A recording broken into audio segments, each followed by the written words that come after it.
ওদিকে মুখ্যমন্ত্রী সফরে তিনি ফের জল ছাড়ল ডিভিসি। সোমবারের তুলনায় আজ জল ছাড়ার পরিমাণ বাড়ল।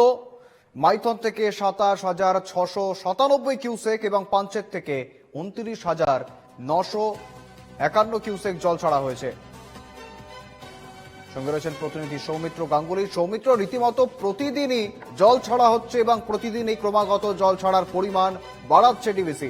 সৌমিত্র, জল ছাড়া অব্যাহত রয়েছে ডিবিসির, কারণ ঝাড়খণ্ডেও যে বৃষ্টি হচ্ছে সেই বৃষ্টি মাইথন ও পাঞ্চেত জলাধারে সেই জল আসে এবং জলাস্ফীতি যেন জলাধারগুলি জল ধারণ ক্ষমতাই যেন ঠিক থাকে, তার কারণে কিন্তু সেই জল ছাড়তে শুরু করে ডিবিসি। এবং যেটা জানা গেছে যে আজকে ডিবিসি মাইথন ও পাঞ্চায়েত এই দুই জলাধার থেকে ৫৭,৬৪৮ কিউসেক জল ছাড়া হয়েছে এবং যেখানে মাইথন থেকে ২৭,৬৯৭ কিউসেক এবং পঞ্চায়েত থেকে ২৯,৯৫১ কিউসেক জল ছাড়া হয়েছে। তবে নদী তীরবর্তী এলাকায় সতর্কতা জারি করা হয়েছে।